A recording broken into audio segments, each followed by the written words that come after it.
Welcome to the first of four in a series of webinars all about farm labor. I'm Ty Higgins with Ohio Farm Bureau. If you're struggling to attract and retain workers for your farm operation, your situation not unlike many in agriculture today. Finding quality employees is challenging, and unless you adapt to the new workforce patterns, attracting, hiring, and retaining workers will continue to become more and more difficult. That's why Ohio Farm Bureau and Nationwide have created a new collection of labor resources to help farmers understand the long-term implications of the labor shortage and provide solutions that will help position your farm business to better attract, hire, and retain farm employees. Among those resources, a new labor intelligence report titled Farm Employees, Where Are They? Strategies and Solutions for Your Farm, and a brand new guide to finding, hiring, and retaining farm employees. The first available to anybody online at ohiofarmbureau.org. The second one for Ohio Farm Bureau members exclusively. Also in this suite of resources, these four webinars, starting with today's as we talk about creative ways to recruit farm employees. As we have this conversation, if you have questions, make sure and put them in the chat box. We'll get to the Q&A a little bit later on in this webinar. And of course, introducing a very special guest, Marcia Ruff with us. She is with Ruff Farms in Pickaway County. Marcia, great to see you, and thank you for taking time this afternoon to be part of the webinar. Absolutely. It's great to be here. Tell us about the farm, about yourself, and how you fit into the labor equation here. Well, my husband Mark and I got married about 25 years ago, almost 26, and Ruff Farms as we know it today started from there. We both had an agriculture background, coming from, generations of agriculture and farming in some means. But as the farm is today, we started that when we got married. When we started, we had about 150 acres that we were renting from family. And Mark had a few head of cattle, and we were doing some hay baling at that time. And things just grew and progressed. And almost 26 years later, we are farming 4,000 acres with corn, soybeans, and wheat. We still have the cattle. That ebbs and flows depending on what else is going on. As the kids got in 4-H, we have 3 children. The herd grew, and they now have more cattle than we do. So they have made good on their 4-H and FFA projects by breeding their own cattle and then being able to show some market animals and breeding animals that way at our county fair every year. So within our business, we also have some side ag businesses. We have a tile and drainage business, and then we also have a container loading facility that's been operating for a little over a year now. And then we do some seeding work. Some of that's commercial, some of that's for government, like ODNR sites that need special seeding requirements, wildlife areas, things like that, pollinator areas. Local university has utilized us several times. And actually the school where I teach built a connector building to connect our middle school and high school. And we donated the seeding for that so that the grass could start to grow and that could get school started this year and look nice and green and ready for the kids to come. So that's kind of the basis of where we start. I mentioned we have 3 children. I have an older son, Matthew, who is a sophomore at Ohio State and majoring in ag systems management and doing a great job with that. Really enjoys the ag campus and meeting more of those like-minded people up there. He started in high school an ear corn business, which he sells ear corn for squirrels and wildlife on Amazon. And that was an FFA project that still exists. And my younger son, Mitchell, who's a junior in high school, is managing that day to day while my older son's at college. But he also has a freezer beef business. And we just delivered to customers 3 whole beef that were just processed and just delivered just this week to some very happy customers have local beef to fill their freezers. And then our daughter May just started middle school in 6th grade this year, and she's become quite the vegetable gardener. And that seems to be her interest at this point. And we also have an accidental pumpkin patch. It was some pumpkins that didn't get cleaned up correctly last year. And it has gone wild around our patio, and she's just thrilled. She goes out and checks them every day. And it has been just really a lot of fun to see her have her own project that is hers and that the boys don't know anything about. So that's been kind of her project to do. As far as myself, as far as being part of the farm here. I also am a reading specialist half a day at our local elementary school. I consider myself an ag educator, even though I teach elementary school. I do teach these children about agriculture every chance that I get. And I'm also a 4-H advisor. I've been a 4-H advisor for 25 years in our local club that started here in the township 90 years ago. And my dad was part of it. My husband and I were actually members, and my brother. And now my children are third generation members of that club as well. So we're pretty deeply rooted here in Pickaway County. Other than going to college, my husband and I have lived right here our entire lives.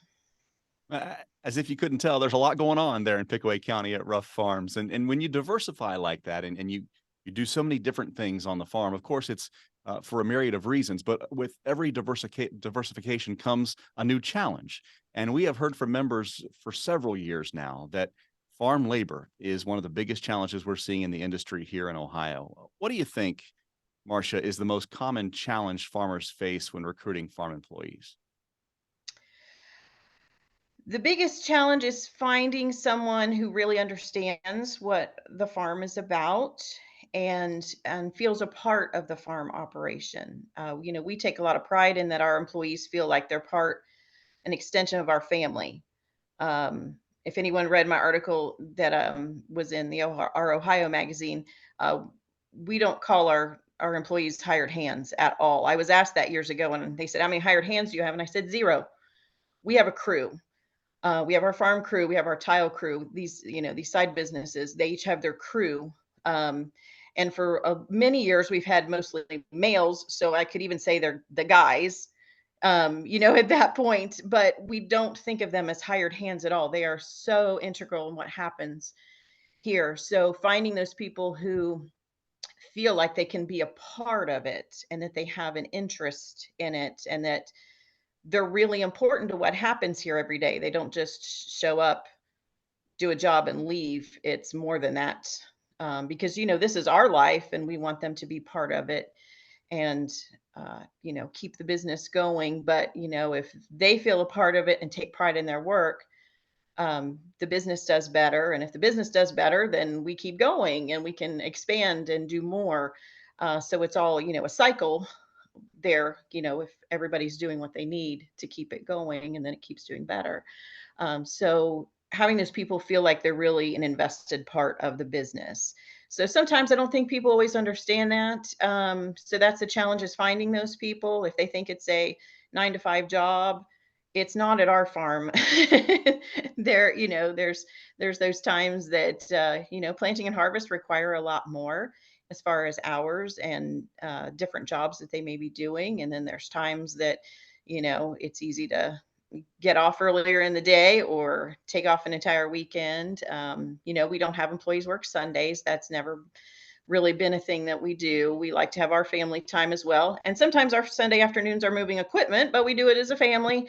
And so, and that's part of it. We may pick up lunch and move tractors and combines and get the buggy set and things like that. But we really want people to feel a part of what we do. And so, there's lots of challenges to recruiting labor. How have those challenges changed? You've been in this for a while. You've been hiring people on the farm for many years. And We as we know, that pool continues to shrink as far as those that are maybe born on a farm, a part of agriculture in any sort of way, or even want the desire to work on the farm. So how have you seen that change, and how have your strategies for hiring farm employees changed through that process? It has changed. Like I said, early on in our marriage, we were still doing a lot of hay baling and some straw baling. And you used to be able to get your high school football players to work for you because that was their workout, was, stacking all that on a wagon and putting it in the barn. And then as, weight room facilities and things became more popular and the cool thing to do, suddenly some of the football players didn't want to do that anymore. They wanted to go hang out with their friends and lift weights. Although I will say, stacking wagons and putting it in the barn is the best workout they could have ever gotten. Things that a weight machine probably would never do for them. So that was something that happened early on, and we did move away from that entity. It was just very labor intensive, and even when you're utilizing things like stack wagons and stuff, you still need a human component in there to fill in the gaps. So we did transition out of that. So that was a physical labor type of thing. As the farm expanded, we needed more people. Originally we had like one full-time employee with this few acres that we had, and then we've had to add more. So trying to find those people to fill in. Um, you're right. The agriculture background is not as prevalent as it used to be. It might be grandpa farmed, but they didn't come from, I just stepped off a farm. Dad didn't, mom and dad didn't farm. So it's getting a little further away from some people. But you will find those people had that desire. Like, I remember helping grandpa during harvest, and I want to get back to some of that, want to get back to their roots, wanting to do something productive. As farmers, we're producers, not necessarily always a consumer. And I think people are wanting that feeling of being a producer and that they did something that really changed the world. We're feeding the world every day with what we do. So, we've had to do some different things with hiring employees, and especially with the different businesses. Somebody running a tile plow, that's a very specific skill that can be taught and learned, but you need someone with the personality that's willing to do that and learn that specific thing versus someone who is used to running tractors and planters and then combines and harvest equipment. Also finding people with a CDL or who are willing to get a CDL so that they can drive semis as well. So that has changed because we want to make sure that, people have the training they need and that they're properly licensed. We're not going to have them drive our truck if they're not. So that is a challenge because, if the requirements for CDL change, it gets a little harder for someone to get it. We've tried to help employees with that too. That's been an incentive. If you get your CDL, we'll bump up your pay, and we'll also help you get the training, get you to the testing center. We'll do all those things. So trying to add those amenities as well to kind of attract some of those people. We mention all the time how agriculture is just a different animal, right? As far Yeah. as everything that goes into what we do. And want to bring into the conversation Michael Hoffman. He is founder and owner of Igniting Performance Incorporated. And Michael, we talked with Marcia about that farm level challenge of recruiting employees. You talk with agribusinesses across the country and help them find these very valuable employees and not just maintain them, but retain them. And what are you hearing as far as challenges across the country when it comes to farm labor? I think it's a shortage. It's people that are, how do you find the ones that want to come and work and really fight against that pressure of getting anybody? I think is really the one thing that we kind of slip into, that we look around us and we see the issues that are around us and we start to settle for who I can get as opposed to having a specific process on who should I find. You have a method called the KSAM. Yeah, KSAM, which I'm used to acronyms. I work with people in Washington, D.C. all the time. So that's very, very familiar to me. What does KSAM stand for, and how do you use it? It's called the power of KSAM, and it's a 4-letter acronym that really kind of puts us back in the driver's seat of not only looking for the right people, having targets to find who am I actually looking for, or how do I use it proactively to set up the people that I have for future growth, for helping us grow our farms, et cetera. And KSAM is very simple. It's basically taking the person who would be optimal in that position, the one that you wanted the best of, and looking at them in 4 areas. If I had in my brain the one person that would knock this job out of the ballpark, what would they have to know? What would they have to have as a skill set? What skills would they have to have? What type of attributes does this person have to have? And what type of motivations need to be a part of this person's personality to really be successful in this position? And that's KSAM: knowledge, skills, attributes, and motivations. And it's a lens to look at the position you're hiring for and to say who would the best of the best need in each of these positions. And that gives you some sort of a target to look for when you're going to hire somebody or talk to somebody about filling a position. These are extra steps, Michael. And these days, if someone walks in the door looking for a job, you want to hire them right off the bat because they're available Because and they're fogging the mirror. But that extra step, I think it's a quantity and quality type of situation, right? Where you want to get the right people, not just for the short term, maybe look at long-term opportunities here. Yeah, well, actually, it's for the success of the position and the person. So many times we put somebody in a slot that we kind of know it might be a fit, it might not be a fit, but I don't know what a fit means. And that's what KSAM does. It helps you identify what would be a really good fit. Now, some of those things I can train. You don't have to have all the knowledge, coming into the position. You don't have to all the skills, but there are some things I can train and some things I can't. For instance, if this position, let's say a sales position, if your sales position is going to be, let's take a farm position. If I'm going to be working in the parlor, you're not going to be dealing with humans. You're going to be dealing with cattle every day. And you know the type of lifestyle it is. It's not for everybody. So, knowing a person's motivations, what makes them happy. Some people would strive in that and some people won't. Some people have those attributes, that patience for animals. Some people don't. And it's really good to kind of consider the things that you can't train before you put somebody in a slot, because you're setting yourselves up for failure or success, depending on how well you do that. Marcia, sound pretty familiar about how you go about finding farm workers there? Yeah, we've really worked on our process of finding people, and sometimes you do take somebody that's showed an interest, like let's interview them. You just never know, um, you know. But just refining that process of the interview. Sometimes it starts with a phone interview. We have found our office person. I don't have a good title for her because she does so many things with paperwork, contracts, paying bills, things like that. But she has been a good first screener when the people come for the interview that maybe she hasn't filled out the application, and she talks with them and they'll tell her things that they might not say in an interview.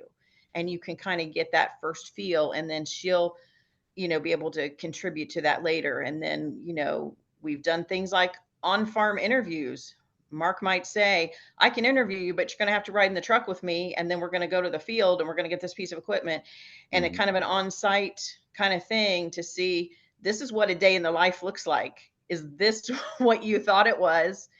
And get a feel for that person right then. Are they comfortable? Are they really that interested in how this is going to go? So, doing kind of a multi step interview process, and just getting a real feel for that person. Um, you know, my husband has said before, you can hire someone for what they know, but you can fire them for who they are. So, Yeah, if and they're not, Marcia said something really great. I really drive home, and she says she's got people in place that do a first screening, and that's the benefit of having a process like KSAM. Is what do you screen for? Some of these positions need a certain level of knowledge before I put you, into this slot. Some different levels of skill sets. I need somebody who's familiar with the machinery that we've got out in this particular part of the farm. I need you to be able to ride a tractor. I need you to be able to, work a parlor. I need you to be able to have a certain understanding. So depending on the position, there are certain things. And when you have somebody who's doing a screening, keep it as simple as possible. And that's why KSAM really helps, is it gives them something to look for that would weed you out right away or throw you into the hat right away. And by the way, I really love the fact that you're doing on-site interviews too. Once the interview process happens, you can look for a lot of those things that are kind of the ethereal things, like attributes and motivations, in the conversations while you're in the truck driving out to the farm. But have a process, KSAM. The reason we're having this conversation is because we hear from farmers across the state who are struggling to recruit employees. So, Michael, what advice would you give them? I think I'm going to go back to what we were saying before, which I think is a really important, is have a clear idea of what you're looking for. And then identify who is that person and where do they eat? Where do they swim? Where are they hanging out?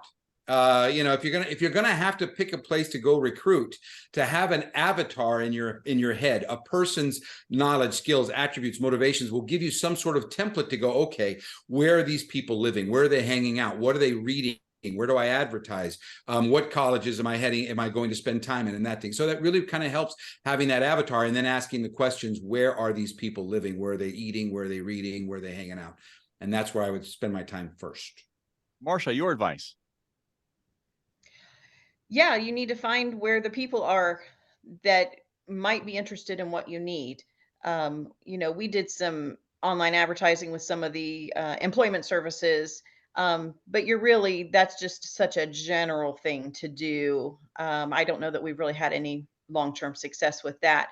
But my husband kind of just threw it out there one time. He was on a farm forum and he threw it out there, and we got a couple nibbles from people out of state that we never would have found otherwise. And we did end up with one employee that came and worked with us for a while from that connection. But if they're already on a farm forum, we figured maybe they're already interested in the agriculture life. If they're on more of a general type of employment service, that may not really be what they're looking for. So, and when we've gone at this point, we are looking for another person, and we're trying a headhunter service kind of for the first time, because they're going to kind of do some of that legwork for us, but we're still going to do our process. They're still going to, have to come and meet and, meet our office manager and kind of do our process so that we can see if that's really if they're a good fit for us and we're a good fit for them. It's got to be both, or it's not going to work long term. We're going to leave a little space for Q&A here at the end of the webinar. If you have a question for either Michael or Marcia, make sure and drop it into the chat box, and we'll get to those here in just a minute. Michael, we're talking about recruiting employees, but the recruitment process shouldn't stop when that employee is hired. That recruitment process should continue throughout their career with your company or organization, right? Oh yeah, absolutely. I don't. If I'm going to have somebody come and join, I'm having them join the family, and I know that's very known in this business. In the ag world, we do such hard work. You guys are working like crazy, and so we really have to have a good fit. But the opportunities of where we're going are, I don't care what business we're in, even in the agricultural business will always be run by people, always. And so we are constantly looking to grow and to get our people to think and do, to grow with us. And that's why the same process, like Marcia uses the words fit, I have to have a good fit. Well, every position has a fit.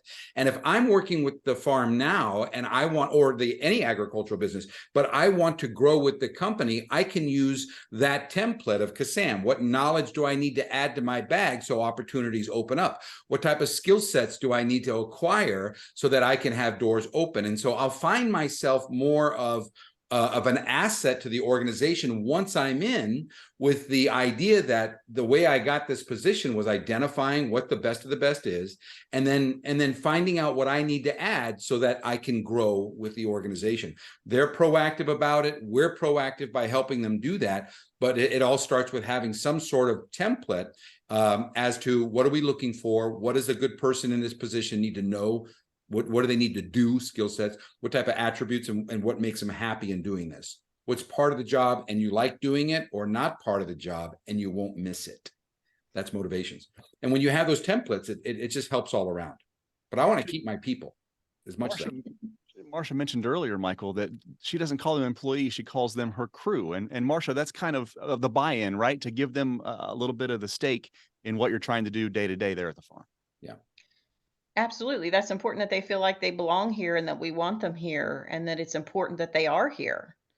So we want all of them to feel that way. And, if they have that buy-in, then, they're going to feel like they really are part of it, and that it does matter what they say, what their contributions are, that we really do care. Because, you get really great ideas from somebody who's worked somewhere else. They have different background experiences, and they may offer something to you that you hadn't thought of before. Getting some questions in the Q&A. Keep them coming. We'll get to them as time allows. Marcia, the first one is for you. What are some of the best questions you've heard prospective employees ask you? In other words, what type of tough questions should farm employers be prepared to answer as they seek to recruit quality talent? Oh, wow. That's interesting. We've had a lot of people to think some of the questions they've asked us. Wow. That is a really tough one to think about, the people that we've had. What have they asked us? I guess, they might want to know why someone who's long-term here has stayed here long-term. Or we've had a couple of employees that thought maybe they would change, with life changes. They got married, had children. They might need to do something else. And then the grass was not that green on the other side, and they wanted to come back. What makes a person want to come back here? So I think that's kind of what people have been interested in, was what would make me stay here versus just work here a year and move on to somewhere else. Hey, Michael, here's a comment that I think you might be able to expand on. Megan writes, I think it's an important part of the recruitment conversation to remember people don't leave jobs, they leave bosses.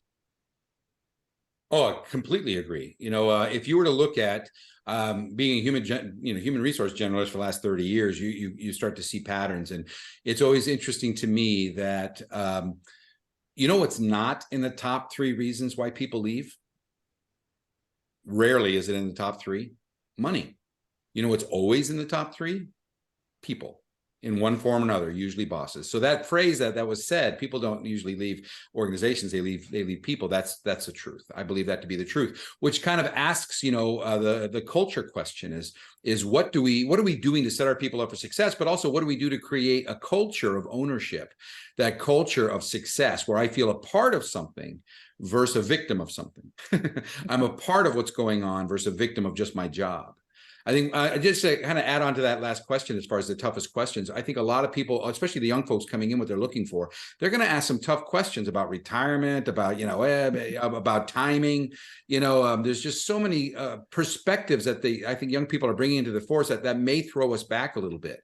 So my suggestion is to be very clear what the expectations are of these positions before you come on board so that they're able to make wise decisions. But people leave business. People leave people. They don't leave businesses mostly. Mm-hmm. Marcia, more of a technical question here. What type of benefit packages and time off do you provide? That has been a work in progress over the years too, to see what people are interested in.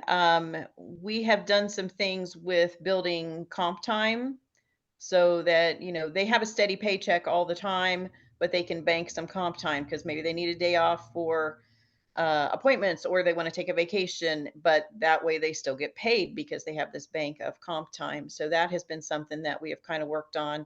And that's, the logistics of that they can kind of work out, but that helps keep a steady paycheck, but still banks back some time.